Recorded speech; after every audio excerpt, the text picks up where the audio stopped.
Hello and welcome to the Wheel of Crime podcast. This podcast, oh god.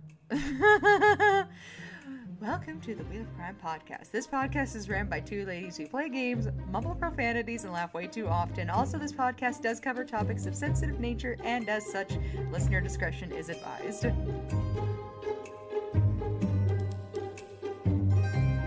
Hello. Welcome back to the Wheel of Crime podcast. My name is Jenn, and nothing ever changes because no matter how many times Emily does that intro, I swear to God, like every third time she's like, what do I say?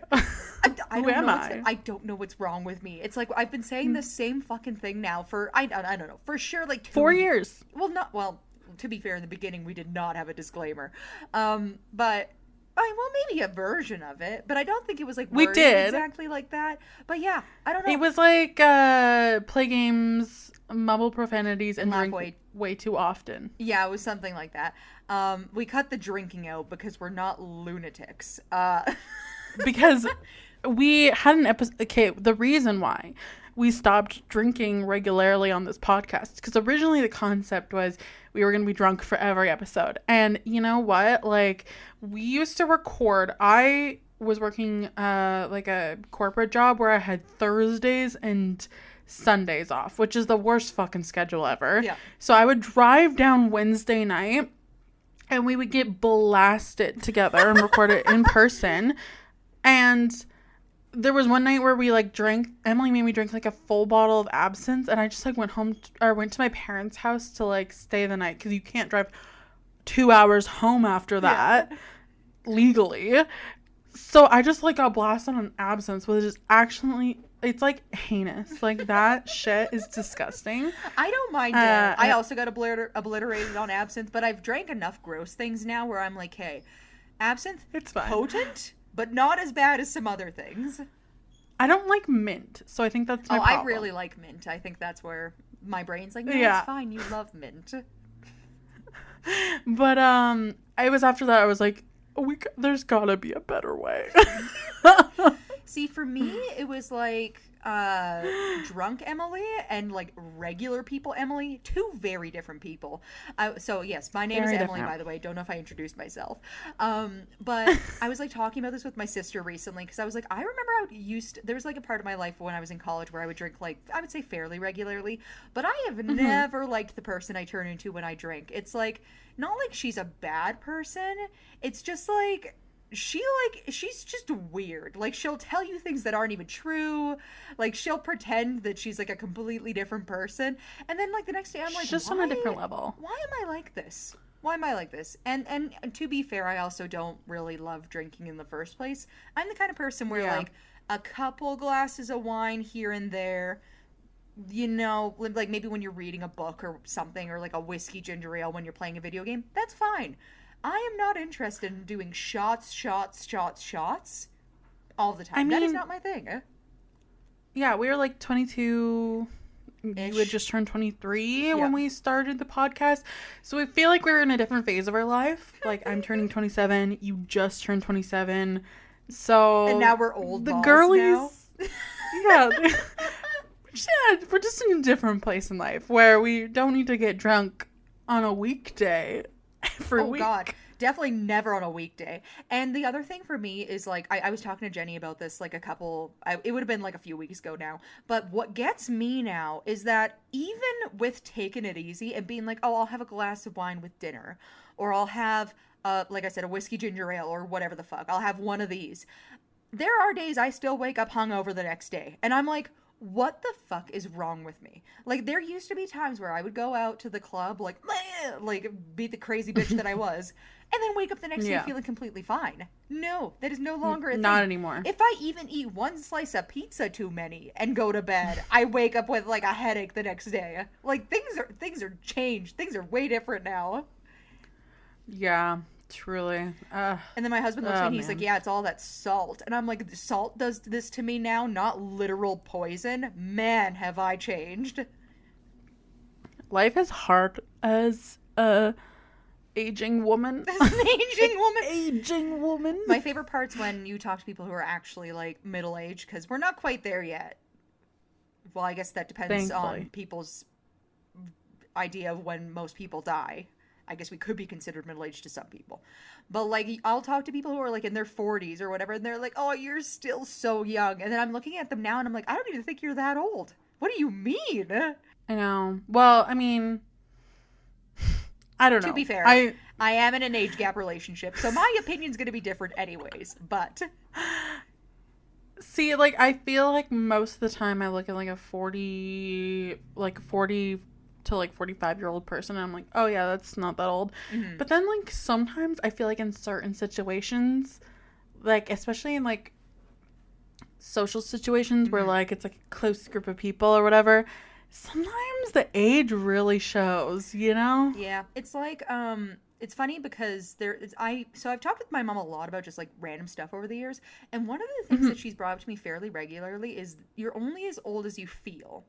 And I don't think I really understood what she meant when she was first starting to say that. I was like, oh, I mean, that makes sense. Like, if you're going to go out and be crazy all the time or whatever, you're probably going to feel pretty young still, which was, like, half of it. But, like, even mm-hmm. if you look at her now and other people in her age group, she doesn't seem that old. And then I kind of was sitting there and I was like, no, she literally meant that if you let yourself, like, act like an old person, you will then become an old person. If you hold on to the things that keep you happy and youthful, then you will forever be happy and youthful. And I was like, it's almost like your mind controls everything about your perception of life. How crazy is that? It's a mind game. It's a mind game. But yeah, no, it was one of those things I was thinking about, and I was like, you know what? She's right, though. And she is right. She is, yeah. Your mom's she's a smart right. lady. Well, she's usually right about most things. She is, 100%. Oh, yeah. But yeah, so... I trust her with my life. Me too. I mean, she brought me into this world. I fully expect that if I did something bad, she would take me out of it, too, so... She did not bring me into this world, but I fully expect that if I did something wrong, she would, take me right out. Also take you out of this world, too. And you know what? That's the sign of a dependable person. It is. But no, that's really funny. But yeah, definitely at a different point in our lives now, and I can't say I'm mad about it, though. But I will say I don't mind if we do, like, an episode here and there where we have, like, a couple drinks and maybe chased with an Advil. Even though that's bad for you. You're not supposed to take Advils or ibuprofen and drink at the same time. That's, like, not a thing you're supposed to do. Well, you know what? Live and let live. But, like, yeah, like a boozy episode here and there, fine.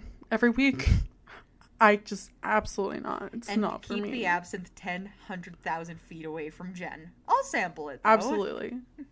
Yeah, Emily, give it to her. I will throw up. I did throw up. Oh, God. It happened. See, but this is me with Fireball. I can't...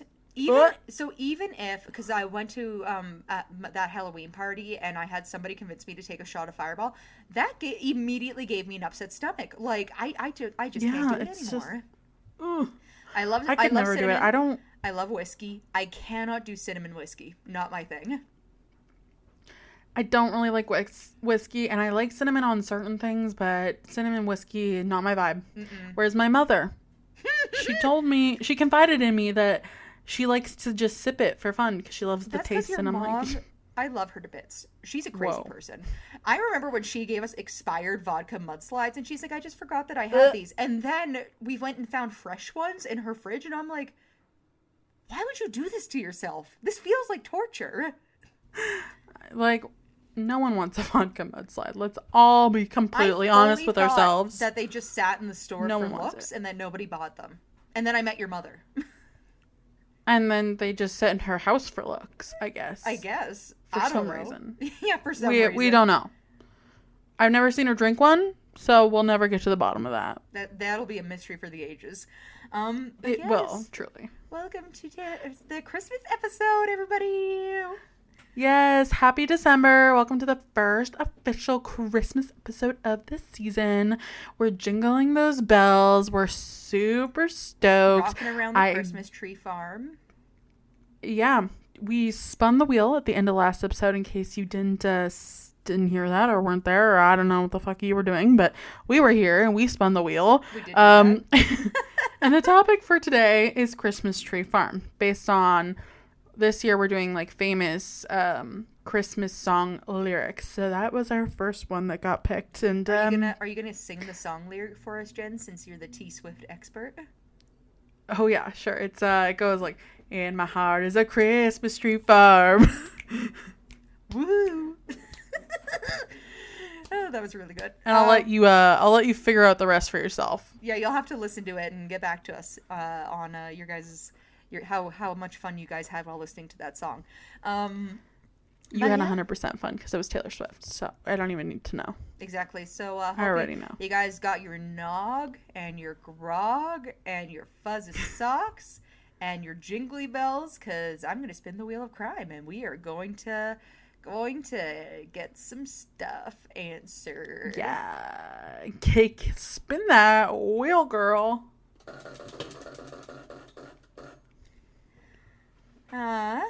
Would you ever get a giant Christmas tree for your house? Like, say you had the room for it, okay? Like, we're just going to take out the equation of current living situations. Would you ever buy one of those, like, stupidly ginormous Christmas trees? I mean, I live in a small apartment and I have a 7-foot tall Christmas tree. So yeah, clearly size does not prohibit my dumb decisions. There's no room for this tree in this place, but it's up. It's behind me currently. Ooh, very fancy. That's really funny. See, I'm the opposite. I don't really find joy in decorating stuff. And I would not get a giant Christmas tree because I feel like that's a dedication. That takes time to build it and then put stuff on it and all this stuff. And it's just not my thing. And then you gotta store it. And then you need the room to store it. Like, I can't even imagine if I had like a 60-foot tall Christmas tree or something ridiculous. Like, it would never even get in my house. Like, the effort it would take to put it inside of my house would be too much already.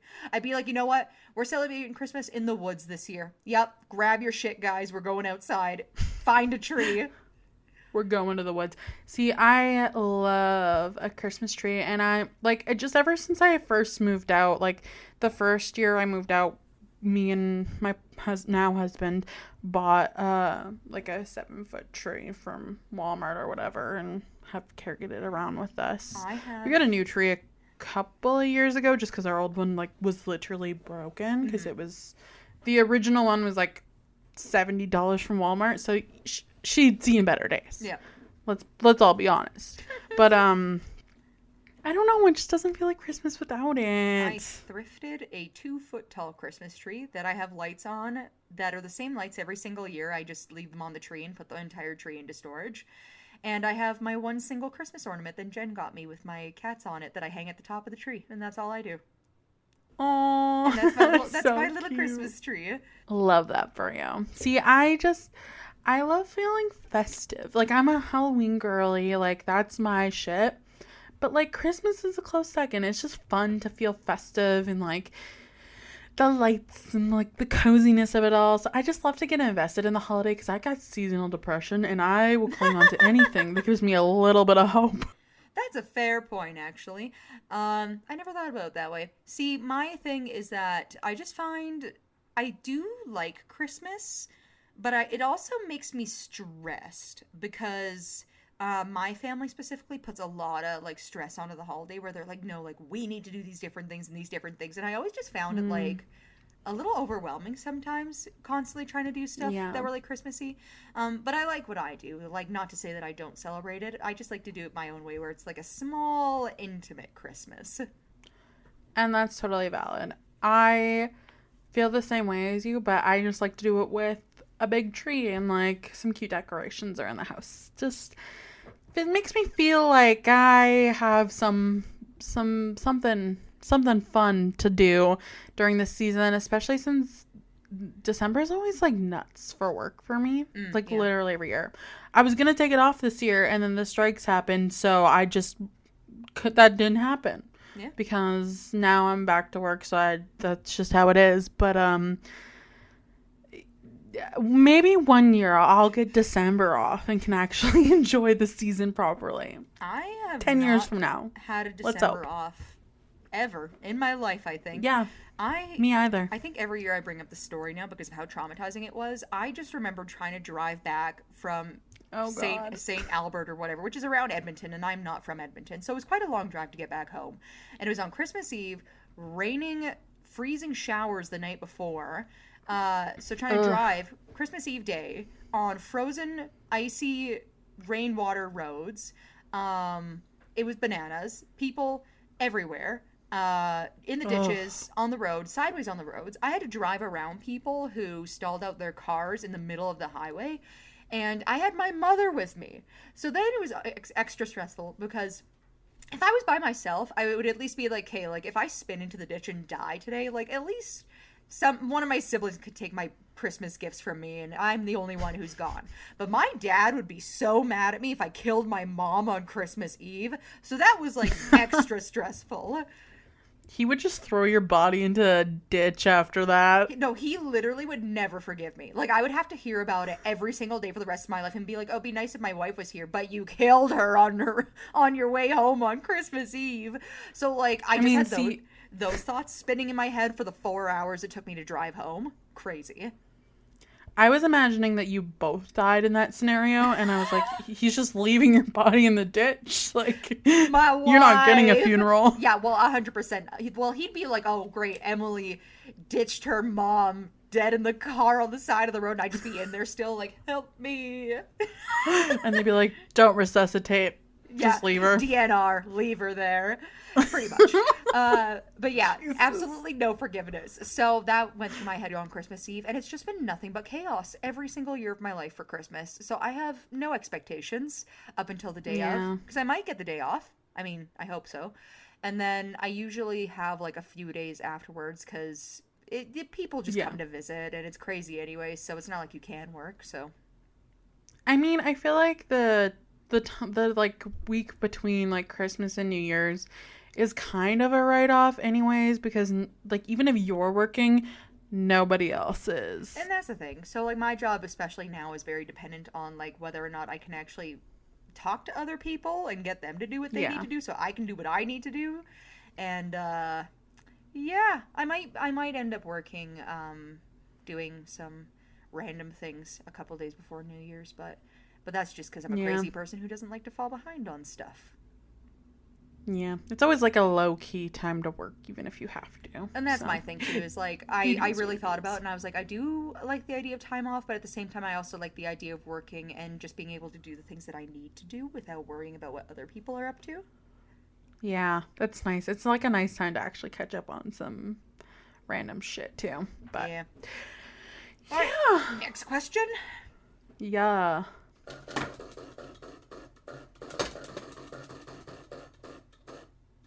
All right. What's your favorite kind of Christmas tree? Like, do you like the fake ones? Do you like the real ones? Do you like the light up ones? Do you like the colored ones? What's your favorite? See, okay. So currently we have here a artificial, like, regular green spruce tree that's pre-lit, which, you know, she's cute. She does the job. My dream is a frosted pre-lit one. I love it. I just think it's so pretty. My husband John hates them. Thinks they're the ugliest things on earth. Why would he think a pre-frosted Christmas tree is ugly? He just thinks like the frosted trees are tacky. I don't know. This man, why did I marry him? Who knows? He's like not a decorative bone in his body. Yeah, such a bitch. But as he's listening to you roast him in the other room, being like, I wish I could say something to defend myself. Yeah, it's great because I love when he can't defend himself because it makes my life easier. But so yeah, I would love like a frosted pre-lit tree, or I would love to have a real tree one year. Yeah, I've never had a real tree. My family was always an artificial tree family. Like we had the same fucking Christmas tree for like pretty much my entire childhood until my parents' tree literally disintegrated and they finally bought a new tree when I was in like grade 11. But I don't know, like I would love to at least one year have a real tree. Like there's something about it that just feels like it would be like more special, but I don't know. Yeah, I don't know. I could see that. See, for me, I know I had a good friend whose family did do a real tree every year. And what I've learned about real trees is that you can bring in a lot of bugs by accident that are hibernating, which will then warm and hatch in your home. I've learned that if it's not watered regularly, it drops a butt ton of pine needles all over your floor. What else have I learned? Just the maintenance aspect nobody really thinks about. Yeah. But for myself, I would really love either funny enough, I was also going to say this, a frosted tree, because I do actually really like how they look. So cute. I do. I'm sorry. They're so cute. And then weirdly enough, as far as like other types of artificial trees grow, I do also like the ones that are all white or all black, because I think there is something nice about having like a little, not like a gothic tree, because I know that's the direction some people take with like a black Christmas but like tree. moody. Yeah, I would want one with maybe like a black tree, and then I could do like white icicle type decorations, or like put some like gold decorations on there, right? Like kind of make it like a little bit like moody that way. That sounds fun. I like that. Yeah. See, like, I love the idea of a black tree, but I don't think it would work in my home just because, like, I don't really have the vision to, like, execute it in a cute way. Whereas, like, I feel like with a frosted tree, it's literally already cute, so, like, you can't fuck it up. That's what and, like, that's, I guess, like, the perk of, like, the plain, like, green trees, too, is, like, they're cute. Like, you can't really fuck them up. Just put your, like, weird little decorations on it and it's good, you know? Yeah, well, and that's kind of like my 2-foot one. So my 2-foot one is literally just a regular fake tree. It's got nothing special on it. But like, yeah, that's kind of nice too, because I can literally do whatever I want with it. If I find something in the store where I'm like, oh, here's this random fucking thing I could put on my tree, I could literally do that. And it wouldn't match or not match anything else, because it already is kind of fucking random on its own. Exactly. Whereas, like, I feel like with, like, a black tree, you gotta have a vision. Definitely. And I feel like you need to have, like, a house-wide aesthetic for it. That's why, like, if I had a bigger home where I already had, not, like, a theme necessarily, but I already had, like, a fleshed-out, like, living room and everything else.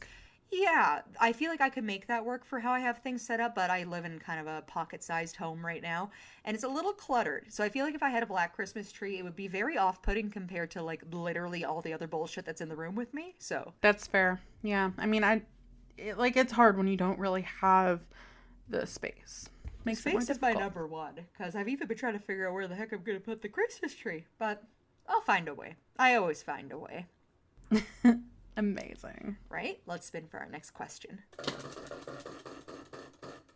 All right, so our next question is, what would you do if you brought home a Christmas tree and there was something alive in it? I would kill myself. No, I'm just kidding. Like, I'm fully I'm sorry, suicide's not funny. No, it's not. But your reaction 100% is. No, I'm thinking like National Lampoon's Christmas Vacation when they bring home that tree. I get it's a real tree, so whatever. But like, it has a squirrel in it. Like, that's what I'm picturing. Like, even if you brought home your fake tree and there somehow a squirrel was in the box with it, like, what would you do? Well, I don't know. I think I would be really scared and yell, "John!" until he figured it out. And then he would do nothing, and I would have to figure it out. You'd be shaking there, be like, "John!" And he'd be like, "What, bitch? John!" And he'd be like, "Stop yelling at me." And I'm like, "I'm not yelling at you. I'm exclaiming because I'm scared." That's like, okay, so just on a separate track, I found the largest spider in all of existence on the bathroom floor the other day. And Andrew was in the shower when I found it. Stop. So, and it was like, it wasn't fully in the bathroom. It was like between the kitchen and the bathroom. So like on the threshold. And so I'm like looking at it because it looked like it was in a water puddle. And I was like, that's kind of weird. And then I was like looking at its legs and it looked a little... It looked like it was maybe stepped on. So I asked him and I was like, "Did you step on a spider before you went into the shower?" And he's like, "No." And so I'm like trying to scoop it up with the fly swatter because I'm thinking it's dead, right? Like I'm like, the legs are broken, Buddy's toasted. There's body matter on the floor, like it's over. No, homeboy's still alive. That was just water. And so he starts skedaddling, and I screamed.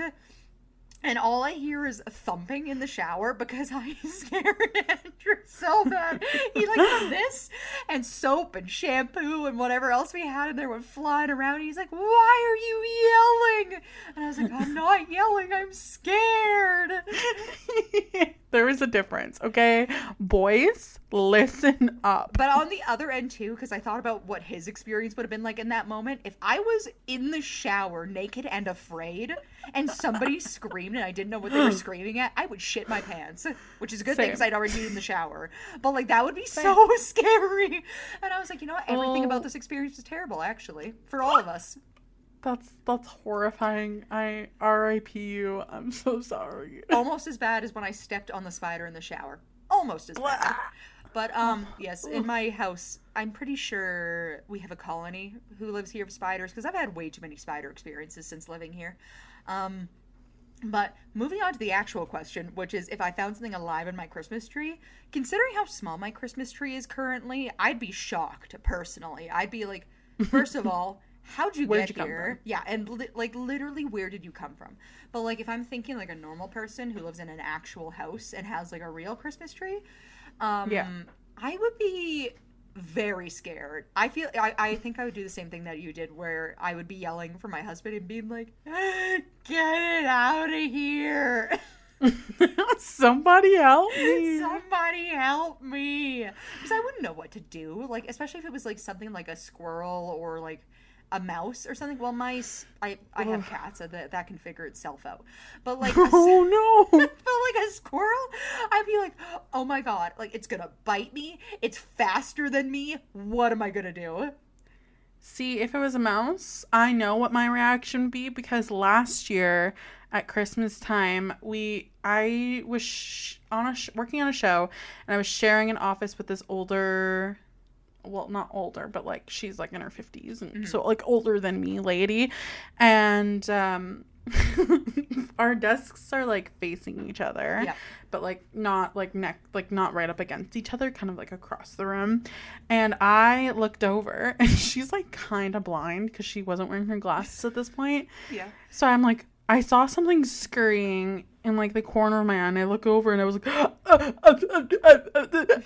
and then she's like, what? And she's like looking around. She's like, I don't see anything. And then all of a sudden she spots it, and she screamed so fucking loud. And I was just like paralyzed, like frozen. Like I did nothing. And then she screamed. So then it started scurrying towards me instead of towards her. And I literally did like a hurdle. Like it was Olympic level. Like I could have won a medal for how far I jumped. Backflipped out of the chair. Oh, God. And my boss came running because she heard screeches. Yeah, she heard calamity. And she's like, oh my God, she's who's like, dying? Someone's being murdered. Like, that's the only explanation. Mm-hmm. And she's like from the country, so she sees the mouse. And she's like, move back. Captures this poor little mouse who was literally moving so slow because it was like -40 out, and so like this thing was like near death. Okay, I was gonna say like death's door or a little sleepy.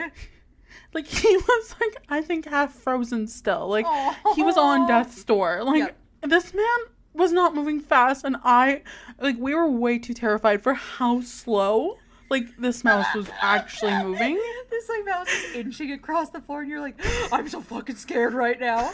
It's gonna get me as it's like dragging itself away from you. And this is a 2-story building, and we're on the first floor, and people literally across the building on the second floor came running down the stairs because of our screams. Well, not our screams, scary. My coworker screams. Yeah. Well, I can't imagine sitting in your office and you hear screaming. I'd come running too. I'd be like, oh God, what happened? Like, what? Do we need to be worried? Do we need to call someone? So that's how I'd react. Apparently I would do nothing. And then as soon as it started coming near me, I'd run. I'd just fucking run. Mind? Yeah. I'd just be like, bye. I'm gone. I'm moving out. Yep. See, it's funny that you say because she's from the country, because I think that's what changed me. Because I remember living in my parents' house, like back in town, and I was so scared of mice. Like I had a mouse in my room one night that like popped out of my garbage can that I had in there at like literally midnight, and I thought I was gonna pass away from how fast my heart was going.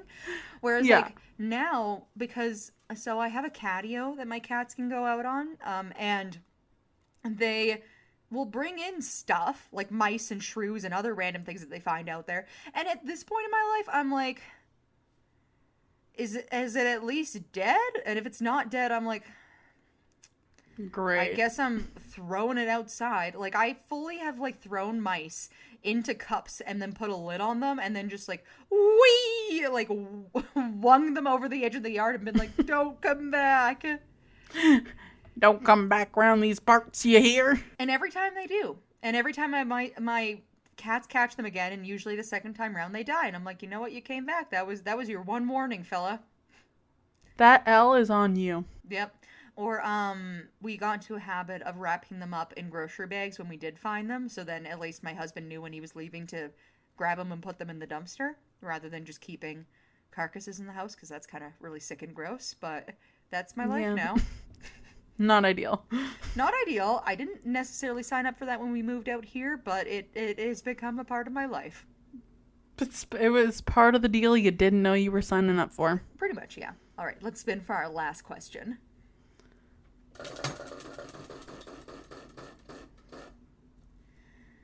Have you ever been to a Christmas tree farm? I actually have not. Like, I've always wanted to go to one because it looks like it would be like a vibe, but I don't know why I've never been. I've also never been, but there was one time that my mom decided to take us to go look at one, but we got there and I'm assuming she found this place like looking at a flyer or something, because we got there and it was like a little sketchy looking. So we just turned around and left without actually getting out to look at the trees. So I've almost been to a Christmas tree farm. It was a close call, but you didn't actually get there. Well, I just remember there being like a spray painted like plywood sign that said for sale. And then like you looked in and then there's all these trees, and the one I was looking at was literally like broken, like crooked. And then it had no pine needles on the top of it. And I was like, this It was Charlie Brown's tree. It was a little bigger than Charlie Brown's tree. I think I almost would have rathered his tree. Yeah, that's fair. But I've been to like, in our hometown, there's like a festival where they have like a bunch of like artificial trees that you can bid on for like charity, I think, or I don't know. I think it's charity. So I feel like that's Christmas tree farm adjacent. Yeah, that's like that's the fake charity Christmas tree farm. It's like the same thing. Yeah, same vibes. So, sure, I've been. We both have been then. Oh, yeah, totally, yeah. Yeah, it's my favorite life-changing experience, yeah. Absolutely. All right. Well, now that we're through our questions, I'm the lead for this story. So I'm going to tell you a description of who and what I'm going to cover, and we'll get into it. Take her away, Em. So, Herbert Richard Baumeister, born April 7th, 1947, and deceased July 3rd, 1996, was an American businessman and suspected serial killer. A resident of the Indianapolis suburb of Westfield, Indiana, Baumeister was under investigation for murdering over a dozen men in the early 1990s, most of them who were last seen at gay bars. Police found the remains of 11 men, 8 identified on Baumeister's property. Baumeister then committed suicide after a warrant was issued for his arrest. He was later linked to a series of murders of at least 11 men along Interstate 70, which occurred in the early 1980s and 1990s. So it was along the interstate, isn't it? It is. And it's funny, too. I was thinking about this when I make my notes, how different you and I do notes, because I like to do a synopsis first sometimes in my description and then do, like, the actual meat of the story. Because at this point, people are like, okay, so serial killer, what does this have to do with Christmas trees? But we'll get into it. Yeah, whereas, like, I go more of, like, you never know which person is the victim or the murderer when I start my tales. Mysterious. I'm fully just like, yeah, no, this man, he killed many, many people. Many people. He's a murderer. Yep. Let's move on. Pretty much. But yes, so Herb Baumeister was born in Indianapolis, Indiana on April 7, 1947, the oldest of 4 children born to an anesthesiologist, Dr. Herbert Eugene Baumeister, and Elizabeth Baumeister, who was formerly Schmidt. His childhood was reportedly normal, but he began exhibiting antisocial behavior by the onset of adolescence. Friends would later recall Baumeister's urophilia and how he used to ponder what it would be like to taste human urine, which... that's a little strange. I get everybody has their own, like, yums and that kind of thing. But that's probably something I would remember too if one of my friends told me that when I was a teenager. For sure memorable. Not sure if that's personally be my yuck to his yum, but to each their own. To each their own. So then Baumeister also enjoyed playing with dead animals and would also urinate on teachers' desks. So perfect. Instead of an apple, here's a dead rat. Yeah, well, not even that. He would just play with the dead animals and then pee on his teacher's desk. So he wouldn't even give them the dead animals. Oh, how rude. Like, that's what I mean. But yeah, so definitely an escalation of strange behavior. And then... See, I'd take a shit on their desk. I feel like that's more symbolic. Taking a pee, that could be anyone. That, fair enough. Yep. But, like, when you take a shit on their desk, if you ate corn for lunch, it's in there, and they're going to know. That's the thing. Jimmy. And that was him. Taking a shit on someone's desk, that's definitely sending a message. Whereas, like, peeing on them, it kind of almost looks like an accident. You're like, was this on purpose? We don't really know. It's a little strange. Where did it come from? Did they pee? It kind of smells like that, but I'm not sure. Is it apple juice? We don't really know. It's curious. So then, in his teens, Baumeister's behavior then caught the attention of his father, who then secreted him off to have mental examinations. So Baumeister was subsequently diagnosed with paranoid schizophrenia and antisocial personality disorder, but did not receive further psychiatric treatment. Because his school, North Central High School, focused on sports activities, Baumeister could not become part of the in crowd, and he just didn't blend in. So he then withdrew himself and spent many hours alone and did not date anybody. Wow, love that for him. I feel like that's a pretty good summary of early childhood life for this fella. Basically, needed help, didn't get it, kind of a lonely guy. He's sad. Into some weird stuff. Yeah. It do be like Love that. So then, in 1965, Baumeister attended Indiana University for a semester before dropping out, but then returned again in 1967. In 1972, he attended a semester at Butler University, and then as an adult, Baumeister drifted through a series of jobs marked by a strong work ethic, but also had some increasingly bizarre behavior. Baumeister married Juliana Julie Sater in November of 1971, a union that then produced 3 children. Sater later then said that they had been sexually intimate only 6 times in over 25 years of marriage and never saw her husband nude. So... Never? Yeah. Wow. I also thought that was really interesting. I was like, okay, so 3 Not children... even during the 6 times they fucked? So that's the thing. Within those 6 times that they were together, by what she can recall, they produced 3 children, but had never seen him nude. So I'm assuming he either had the lights turned off or was like mostly clothed. Yeah, it's a strange thing. But I would say with everything else, like especially since like when I was looking into my notes, one of the things that kept coming up was increasingly bizarre behavior. Increasingly bizarre behavior. I'm like, yep, that checks out. Wow. Crazy. Mm-hmm. So, 6 months after his marriage, Baumeister was committed to a psychiatric hospital by his father for 2 months, and his wife had said that he was hurting and needed help. Baumeister eventually founded a successful 2-store Save-A-Lot thrift stores chain in Indianapolis in 1988, and in 1994, Baumeister's son had been playing in the family's wooded backyard when he had found a complete, partially buried human skeleton. Baumeister explained to his family that it had been one of his father's dissecting skeletons. He then had it stored in their garage and buried it in the garden again after he cleaned out the garage.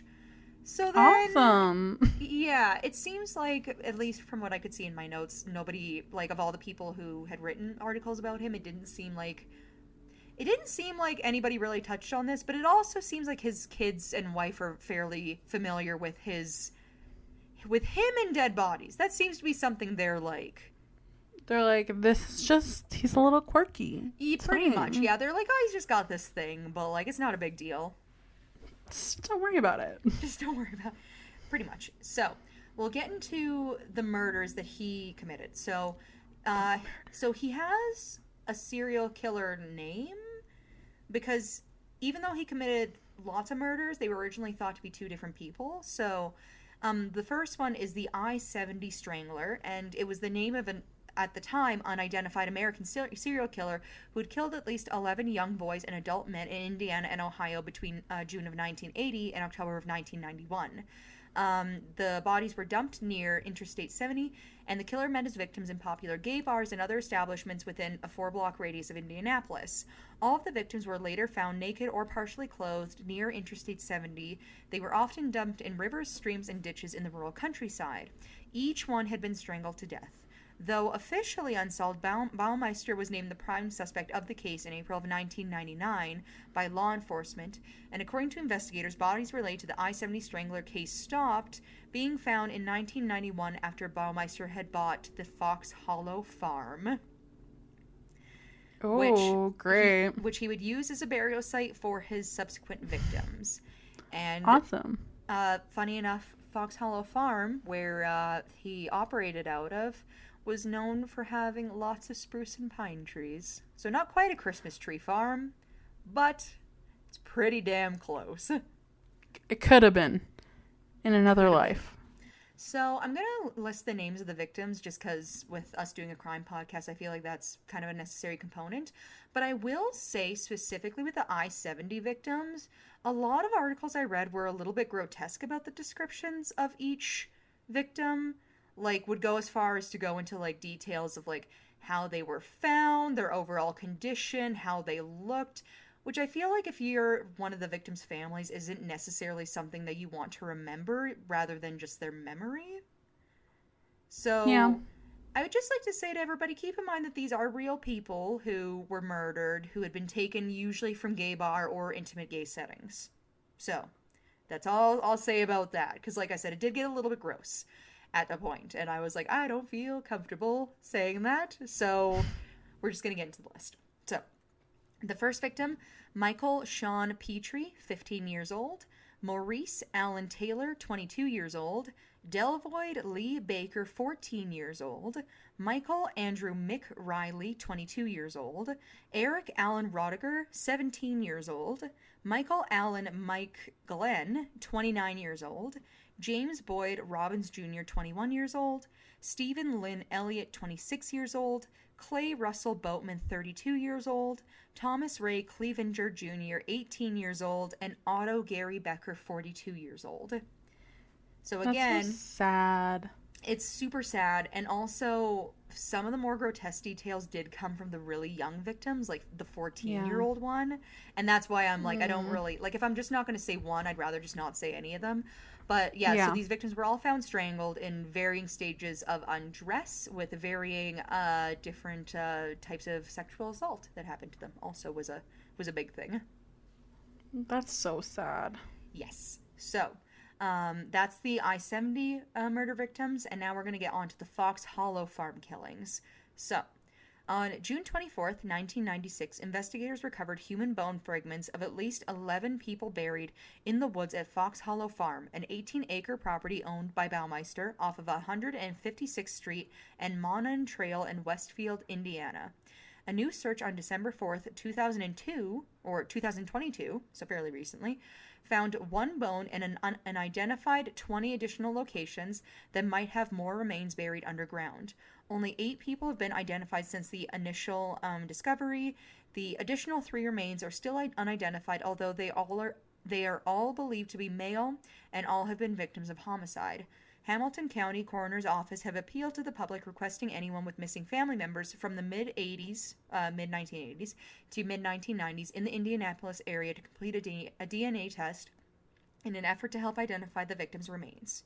So they are, all of them went missing from Indianapolis. It's a part of like their death description, but I'm just going to say that just so I'm not repeating myself too much. But first victim, John Lee Johnny Bayer, 20 years old, Jeffrey Allen Jeff Jones, 31 years old, Richard Douglas Hamilton Jr., 20 years old, Manuel Resendetz, 31 years old, Alan Lee Livingston, 27 years old, Stephen Sperlin Hale, 28 years old, Alan Wayne Broussard, 28 years old, Roger Allen Goodlett, 33 years old, Michael Frederick Mike Kieran, 45 years old. And additionally, a lot of these people were also seen at gay bars in the area, so there's definitely like a pretty strong consistency between the two, as well as been strangled was the other thing. So sad. So many victims. Holy. Lots of victims. So authorities have publicly and posthumously linked the unsolved disappearance also of somebody named Jerry Wilmans Colmer, 34 years old, to Baumeister, as this person was also seen in Indianapolis on August 8th, 1995. After his disappearance, because they still haven't found him, his vehicle was found at Castleton Square Mall. He was also an openly out young gay man and fit the profile for the victims, as well as having not been found. So they've kind of linked his disappearance as well to Baumeister. What a gross man. Holy. Yeah. It's really sick. Especially sick that he killed that many people and it took that long to figure out who was doing it, is the other thing too. Yeah, I don't know. I personally feel like torturing animals, telltale sign there's something not right. Well, that's like, especially with us doing the podcast for this long, that seems to be a very weirdly consistent thing with future murderers or serial killers, is the lack of empathy towards animals and the wanting to inflict pain on them. That seems to come up a lot. It for sure does. So I feel like if someone in your family does that, it's like, not saying that they are a murderer, but I'm saying it's a red flag. Yeah, that's a pretty big red flag, I would say. And yeah, for sure, keep an eye on them, because that's not normal. People should not be feeling the need to do that. That's not something that we do. If you find skeletons in your garage, maybe not quirky, maybe murder. Maybe if you find a half-buried skeleton in your backyard and your dad's like, yeah, that's just my dissection skeleton, that might be a red flag too. Like, red flag. Yep. Just saying. Definitely red flag.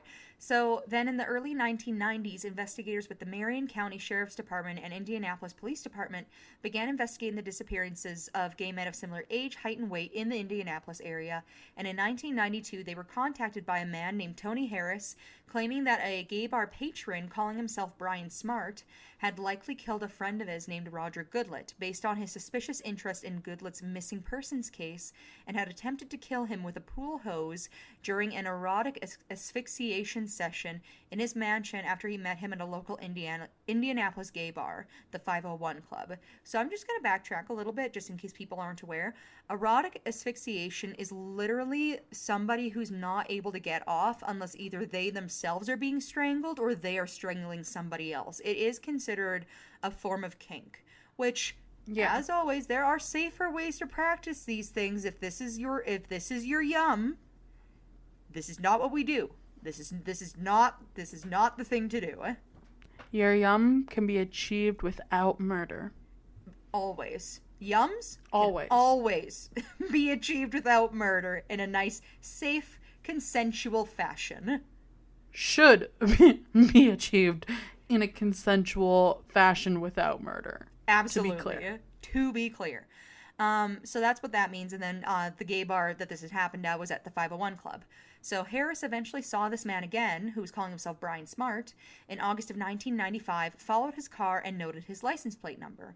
Police identified Brian Smart as Herb Baumeister, and investigators approached Baumeister and told him that he was a suspect in the disappearances and asked to search his house. Both Baumeister and his wife Julie refused to allow a search of their property. By June 1996, however, Julie had become sufficiently frightened by her husband's erratic behavior that after filing for divorce, she consented to a search. The search of the estate was conducted while Baumeister was on vacation. It turned up the remains of 11 men, 8 of whom were identified. Jeez. Yes. So with a warrant out for his arrest, Baumeister fled to Ontario, where he committed suicide at the Pinery Provincial Park on Lake Huron by shooting himself in the head with a .357, or 357, I guess, would be the appropriate way to say that, Magnum handgun. Baumeister left a 3-page suicide note written on yellow notepaper. He regretted messing up the park, and he wrote and felt badly about his broken marriage and failing business. He did not mention the remains of his victims or admit to any crime. He described items on his trip, including his intention to kill himself in a different place, but seeing children there, and changed his mind. His final meal prior to his death was a peanut butter sandwich. And that is Herbert Baumeister. I believe Herbert. I think I said Herbert. I love that he's like, yeah, you guys must know what I ate before I died, but like the victims, like, yeah, we don't need to talk about them. Well, I'm assuming I'm assuming that that's like a autopsy thing where they figured out that he ate Oh. a peanut butter sandwich. I was thinking, like, in his note, he's like, I just ate a peanut butter sandwich and now I will die. I'm going to choose to That's believe it for that me. because that would be a little better than everything else. But yeah, no, in his note though, which I thought was so interesting in like kind of like a terrible way, he literally expresses no guilt towards killing anybody. Like I think He's like, I here's the regret thing, nothing. if you for real do not regret those actions and you've been out killing people, that means he viewed the whole thing as like either a sexual gratification thing or he didn't see them as people. Like that's a weird thing for me. But then he's also like saying that he didn't kill himself in his original planned position because there was children there. Like it's a very weird thing. Weird double standard, especially since some of his victims literally were children. Well, that's the thing. Like his youngest victims were like around 14 years old. That is still a child. Like, that is very weird. It's so weird. And yeah, so, yeah, he just felt bad about the fact there were kids at the park and his broken marriage and failing business and had nothing to say about all of his victims that he killed between being the I-70 serial killer and the Foxhole Farm serial killer, or the Fox... Did I say Foxhole Farm or Fox Farm? Yeah, Fox Hollow Farm. And yeah, that's my story for you. Not quite as detailed or in-depth as how Jen usually does it, but since we're both sharing a story today, I kind of figured that was the better way to go, personally. Exactly. And I shall now share another crime story with you all. Oh, boy. For my part of this episode, obviously. So I'm going to tell you about Ronald Huddler, who was born on July 20th, 1934 in Detroit, Michigan. Born to Fred and Myrtle Huddler, the family was third-generation residents of Ashe County. Ronald also had a brother named Donald. Ronald graduated from Ohio Wesleyan University in 1956, and after university, Ronald began what would become a 40-plus year career with General Motors Electric Data Systems. He held multiple assignments in North America and Europe. Ronald retired as a vice president from Electric Data Systems in 1992, and he came back to the family farm where he and his brother had vacationed as children. It was then that Ronald became the owner and operator of Huddler Tree Farms. The company began with a planting of Christmas trees on family land in Grassy Creek, North Carolina in 1980. They sold their first trees in 1992, and the Huddler Carolina Tree Farms comprise one of the largest Christmas tree businesses in the country, including farms in Virginia, North Carolina, and Michigan. The business provided the Christmas tree to the White House in 1995 and has more than 10 years contributed to national Christmas festivities by providing trees which encircle the national Christmas tree representing the 50 states, 5 territories, and District of Columbia, known as the Pageant of Peace. By 2008, they had multiple farms and reported 151 wholesale customers in the eastern United States. The Huddlers were among the wealthiest families in Ashe County. They had an estimated 1 million trees on their farms and harvested about 100,000 Fraser firs a year. So their business was thriving. Booming. Ronald married his wife Danielle, but they did later divorce. And together they had 3 sons, Fred, Bill, and Dale, and a daughter named Deb. The 3 sons worked at the Christmas tree farm with their dad. Fred Huddler was an outdoorsman who ran a small business as a river and fishing guide. He loved to coach his 2 sons' youth sports team, and his brothers were also well known and well liked. Dale Huddler is the business operations manager for the farm and was elected mayor of West Jefferson in the November of that year. Other tree farmers know Bill Huddler as a person to turn to for fixing technical and mechanical problems, and their sister Deb is an attorney who lives in Virginia Beach.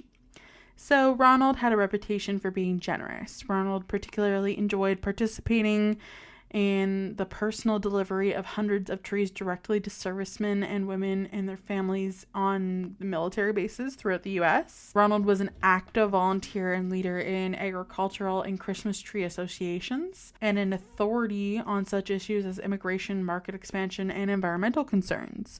He was an advisor to the North Carolina Christmas Tree Association and a board member of the National Christmas Tree Association. So this man, he was serious about his Christmas trees. That's what you need to know. He's on top of it. He is literally on top of it. When a farm worker took a child to a dentist, Ronald had been known to pull money from his own pocket to pay for their bill. And there had been rumors around Ashe County that Ronald sometimes carried a lot of cash on his persons, maybe $20,000 to $30,000 at a time or more. Whoa. Which, that's a lot of cash to carry. On your person? Oh my God. Yeah. So on January 24th, 2008, it was a quiet day on the tree farm.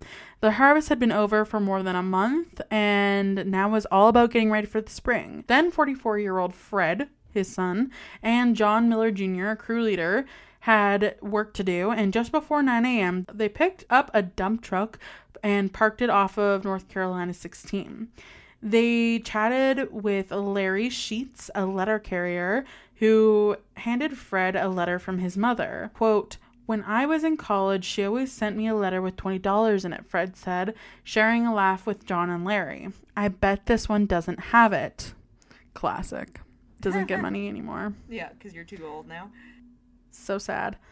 Fred and John rode back to the farm in the truck and stopped at a work site in Hollow around the curve, about a tenth of the mile from Ronald's house, where a crew was clearing wood.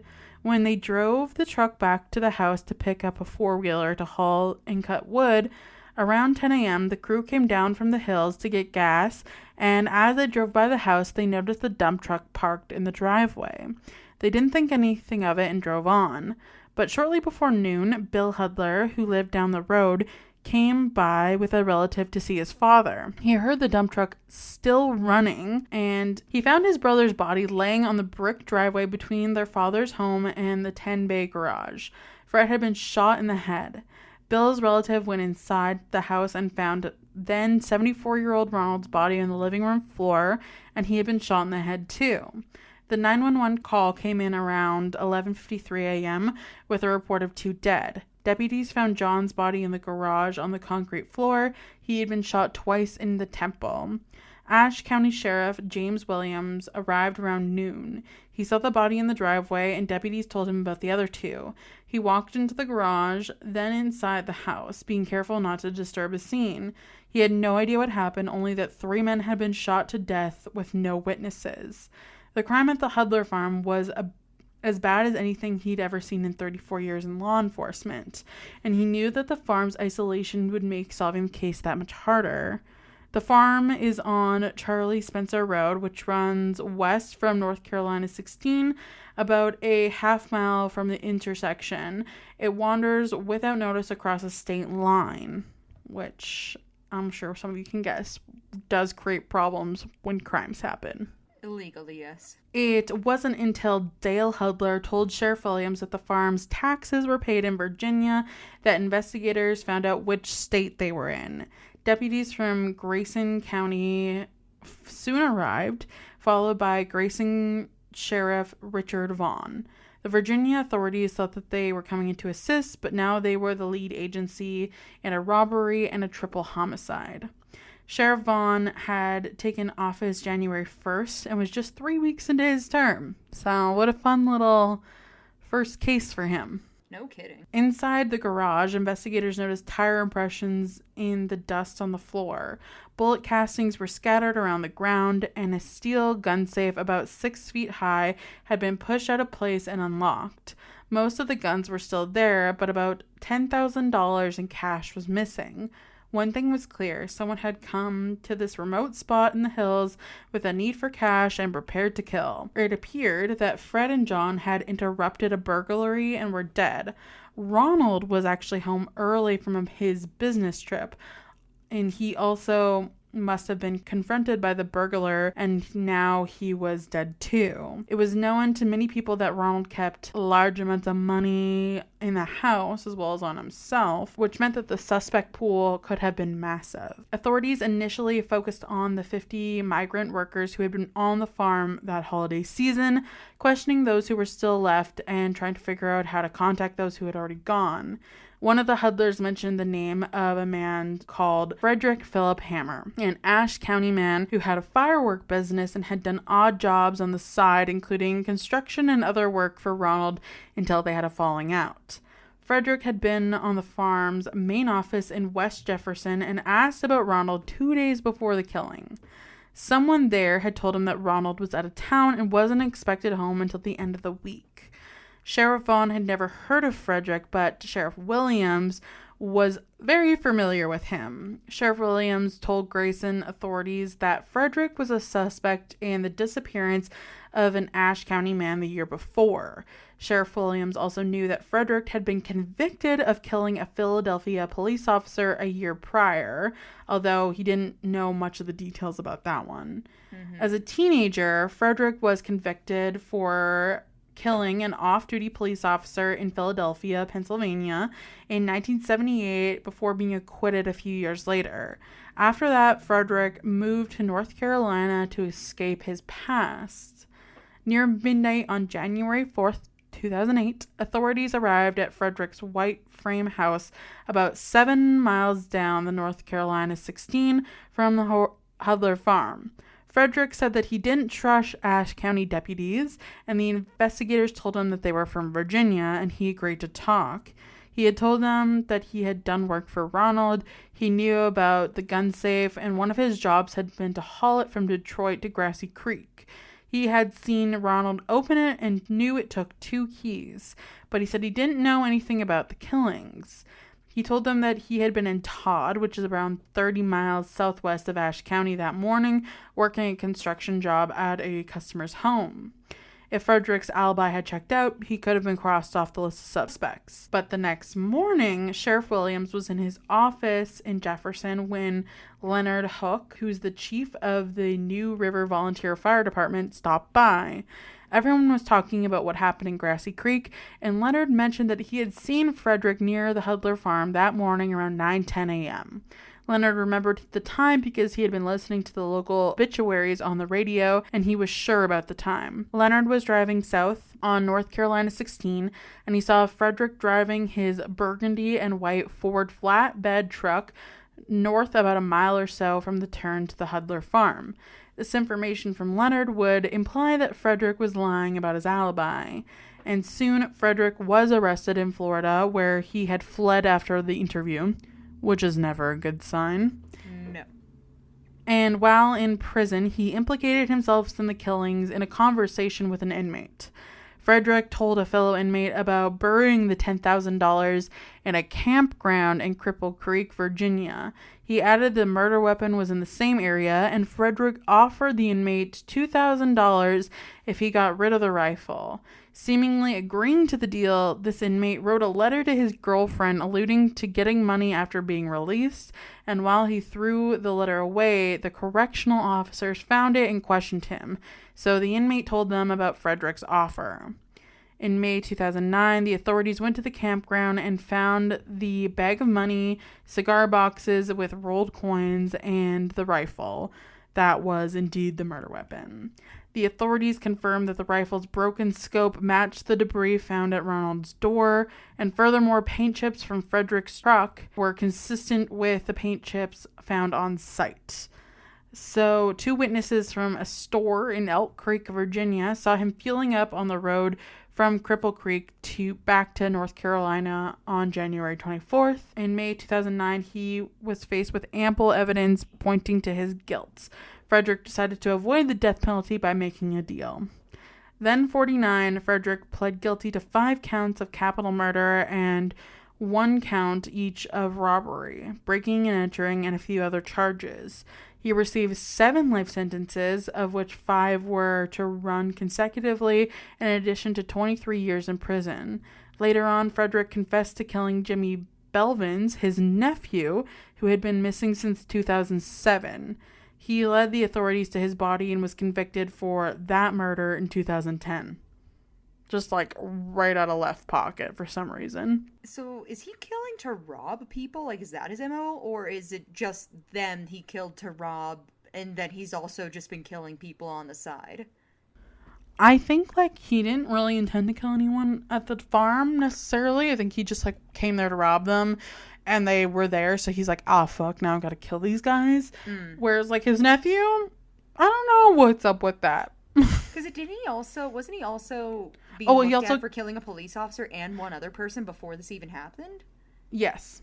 Okay. Yes. So, yeah, he's just got problems. So his moral compass is a little skewed, it sounds like. Yes. So Frederick also claimed responsibility for 2 other murders, Timothy Shatley, who was killed in 2005, and Julie Levitt, who had been missing since 2001. At one point, Frederick told an inmate that he was responsible for killing 17 people. However, the authorities expressed doubt regarding the veracity of these claims. Prison records indicate that he remains incarcerated at the Red Onion State Prison in Pound, Virginia. Alrighty then. So, yeah, what a man. Oof. Alright, well today's episode was a heavy one. It's not often we do a double crime. Heavy on murder? Yeah, heavy like murder, yeah. Yeah, lots of murder in today's episode, so happy December. Hope you're feeling festive. Yep, 'tis the season, I guess. And yeah, I guess that brings us to the end of today's episode. If you liked it, please leave us a review on wherever you listen to podcasts. We also have a website, which is www.wheelofcrime.com. We have an email, which is wheelofcrime@gmail.com. You can follow us on social media at either Facebook, Twitter, Instagram, or TikTok, all at Wheel of Crime. We also have a Patreon, which is Wheel of Crime on Patreon. And if you are wanting to pitch into a Listener Stories episode, we do still have the forum open on our social media if you'd like to check us out on there. And yeah, I think that's about it. Yeah, so let's spin for our topic for next week, Em. All right. A week spin, but... So the famous Christmas lyric that shall be our topic for next week will be Santa's sleigh. Ooh. Sleigh. Incredible. Ugh. But yeah, that's it. That's all. And we will see you next week with Santa's sleigh and another new episode. Okay, bye. Bye.